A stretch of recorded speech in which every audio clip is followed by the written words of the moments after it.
행동의 향. 여기서 향은 이름이겠지, 당연히. 이름인데 어떤 이름일까? 전통적인 이름이지. 이건 무슨 나타샤 이런 이름이 아니잖아, 그지?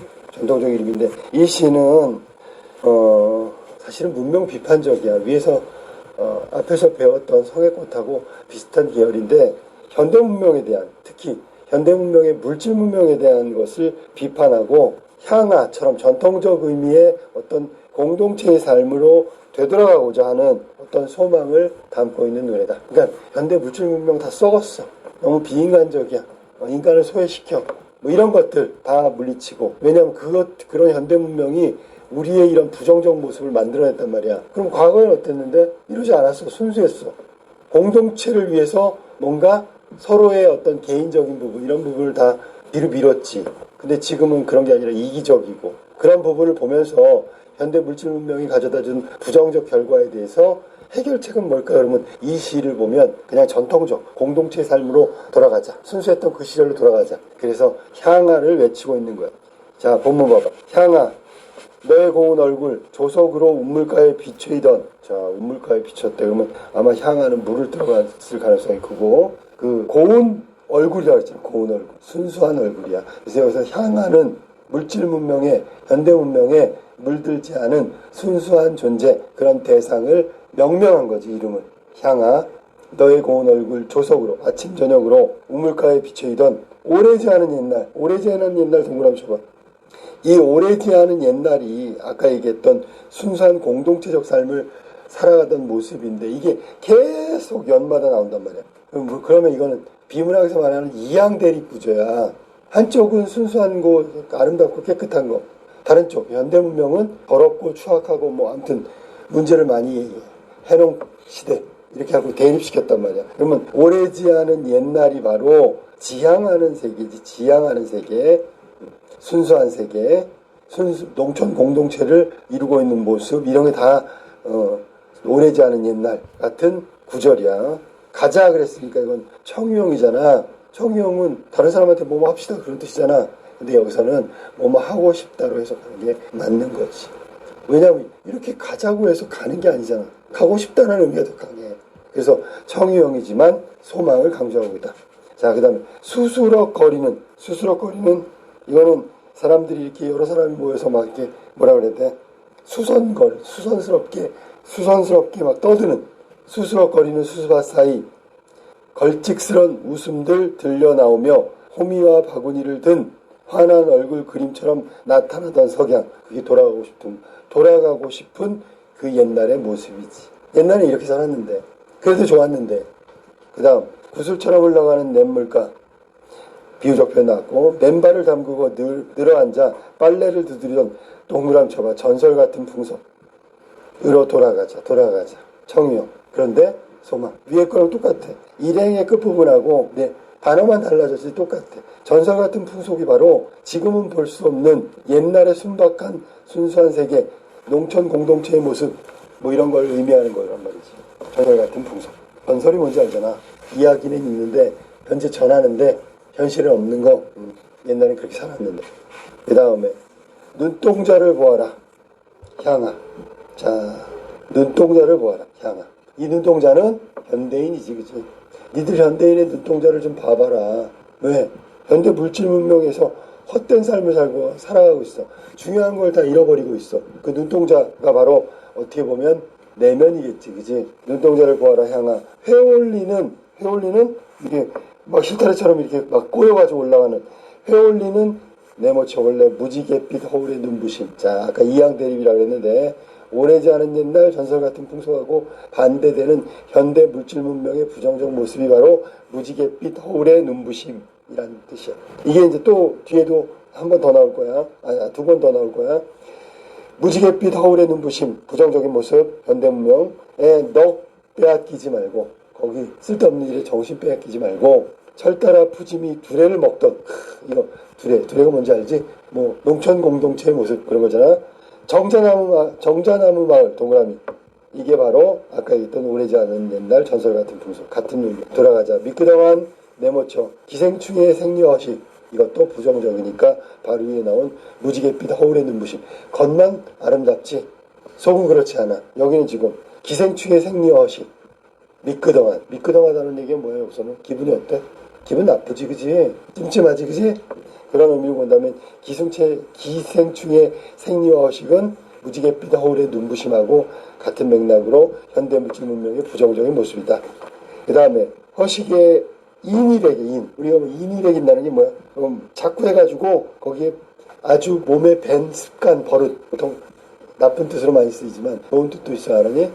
그래서 인이백이기 전으로, 그러니까 현대 물질 문명에 물들기 전으로 눈빛 아침처럼 빛나던 우리들의 고향 동그라미, 병들지 않은 젊은 동그라미, 다 이게 첫 일행에 나왔던 오래지 않은 옛날의 모습이지. 우리들의 고향 병들지 않는 젊음으로 찾아가자꾸나, 찾아가기를 소망하는 화자의 정서가 드러났어. 자, 그 다음에 여기서 마지막, 향아 허물어질까 두렵노라. 얼굴 생김새에 맞지 않는 네모쳐야 되겠네. 발도둠의 흉내. 자, 이거는 뭐 이렇게 생각해. 동양, 우리가 있잖아, 서양 걸 쫓아가는 거 발도둠이라고 할 수도 있고, 난 개인적으로 이건 뭐 하이힐 같아. 고무신 버리고 하이힐 신은 것 같아. 발도둠의 흉내 그만 내자. 그만두기를 바라는 거야. 들국화처럼 소박한 목숨을 가꾸기 위하여 맨발을 벗고 콩바심은 콩알을 터는 거야. 콩알을 터는 거지. 콩바심하던 차라리 그 미개지 동그라미. 미개지가 옛날 그 조화가 살아있던 농촌 공동체의 모습이지. 미개지로 가자. 위치가 다 똑같아. 청유형 바로 앞에 있는 게 가자고 하는 곳이 농촌 공동체고, 화자가 지향하는 순수한 세계야. 그 다음, 달이 뜨는 명절밤 비단치마를 나부끼며 떼지어 춤추던 동그라미 또 나왔네. 전설 같은 풍속 동그라미. 돌아가자 또 나왔잖아. 그런 패턴으로 계속 돼 있어. 냇물 굽이치는 동그라미, 싱싱한 마음밭 동그라미처럼. 돌아가자 똑같아. 그래서 계속 어디로 돌아가자 앞에 나온 게 그 우리가 순수한 세계라는 그 전통 농촌의 공동체의 모습이고, 가자라는 건 대부분 청유형이지만 다 소망을 드러내고 있다. 그 다음에 몇 가지, 무지개의 허울의 눈부심, 기생충의 생리허식, 발도둠 흉내, 이런 것들은 모두 현대 물질 문명의 부정적인 모습이고 이양대립으로 반대에 해당된단 말이야. 알았지? 자, 이 향하라는 시는 자, 이렇게 현대 물질 문명의 부정적 모습 세 가지가 나왔고, 나머지는 전부 돌아가야 할 전통적, 본질적, 그러니까 공동체의 회복을 갈구하는 화자의 소망이 드러난 이 향하라는 시고, 이 향하의 어떤 그 이름은 처음에 말했듯이 나와 나타샤 상당히 그 나타샤 같은 의미는 아니고 정반대의 의미라고 생각하면 돼. 그래서 과거에 순수했던 모습, 아니면 과거에 아름답던 모습을 갖고 있던 그 우리의 조상이나 전통, 이런 것들을 지칭해서 향하라는 본질적이고 전통적인 이름으로 대체해 갖고 부르고 있는 거야. 전체적으로 한번 정리하도록 할게. 자, 정리 한번 할게. 이 시는 뭐 그냥 눈에 보이듯이 자유시고 서정시야. 우리가 지금 수능 강의가 어디건 교과서 간에 거의 대부분은 자유시고 서정시에 해당된단 말이야. 뭐 줄줄줄 썼기 때문에 무슨 뭐 시조 같은 뭐 정형시 이런 건 아니니까 자유시와 서정시로 알고 있으면 되고, 운율은 내재율이다. 가끔 물어봐. 외형률하고 내재율의 차이가 뭐냐고. 둘 다 운율이 있어. 그런데 우리가 안에서 살펴봐야 되는 건 내재율이고, 외형률은 겉으로 정해진 형식이 있단 말이야. 음보하고 글자 수하고 뭐 이런 것들, 초장, 중장, 종장, 3장 6구 45자 내 뭐 이런 식으로 형식이 아예 정해져 있는 거. 정형시에 해당하는 시조를 제외한 나머지 시, 혹은 산문시를 제외한 나머지 시는 모두 자유시에 해당된다고 생각하면 되고, 어차피 시는 정서 표현하는 거니까 서정시에 해당된다. 이 향하도 마찬가지야. 정서가 뭐냐면 일종의 의지하고 소망을 드러내는데, 몸하면 가자라고 하는 청유형 의미를 썼다고 해서 몸합시다 이런 뜻이라기보다는 그쪽으로 다시 회귀하고 싶다. 예를 들면 아름다움을 간직했던 전통, 공동체의 어떤 그 조화, 뭐 이런 것들을 다시 돌아가고자 하는 그런 의지를 드러내거나 소망을 드러내고 있다고 생각하면 돼. 자, 그러면 향하의 첫 번째 내용 정리는 이거야. 청유형 문장을 썼다는 거야. 청유형 문장. 아까도 말했지만 소망을 드러내는 거고 간절함을 느끼게 해준다. 간절한 소망을 표현하고 있다. 그 다음에 두 번째 이항대립이라고 하는데 부정적 현실 그리고 다시 돌아가야 되는 이상적 세계가 존재하는데 이상적 세계 부정적 현실은 현대 물질 문명을 말하는 거고 지금 현재 우리의 모습을 말하는 거고 전통적으로 아름답고 순수했던 거 모두 잃어버린 아주 이상한 기분 나쁜 그런 문명을 현대 문명을 지금 부정적 현실이라고 하고 비판하고 있는 거고 다시 이상적인 것은 당연히 얘기하는 공동체 문명을 말하는 거야.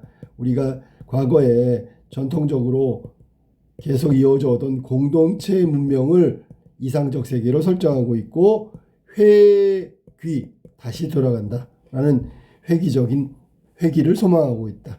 그 다음에 여기 지금 보면 전통이라는 것이 반드시 무슨 공동체 이렇게만 해석할 게 아니라 다른 부분으로 해석한다면 인간 본연의 아름다움이라고 할까? 인간만이 가지고 있는 아주 아름답고 순수한 이런 것들을 회복하고 싶다. 이런 식으로 약간 달리 내용을 보고선 해석할 수도 있다. 그 다음에 여기 특이한 점이 뭐냐면 연이 진행되면서 1연보다는 2연, 1연보다는 2연, 그리고 2연보다는 3연 이런 식으로 연이 진행돼 가면서 시행은 점점 길어지지. 그럼 왜 길어진다고 얘기할까 봤더니 간절한 소망. 그래서 점점 길어지면서 간절한 소망을 느끼게 해주는 효과를 나타내는 게 연이 진행되면서 일어나는 효과다. 길이가 점점 길어진다는 얘기지. 이제 네 번째는 향하가 계속 향하라고 부르고 있는데 이거는 말을 건네는 대상이란 말이야. 말을 건네는 대상을 통해서 자기 하고자 하는 소망과 의지를 지금 보여주고 있는 거 화자는. 그렇다면 결국 이 시의 전체적인 것을 종합해 본다면 문명을 비판하는 현대 문명이지만 문명 비판적 성격을 띠고 있는 시에 해당된다고 보면 되겠다. 이게 그 향하라는 시였어.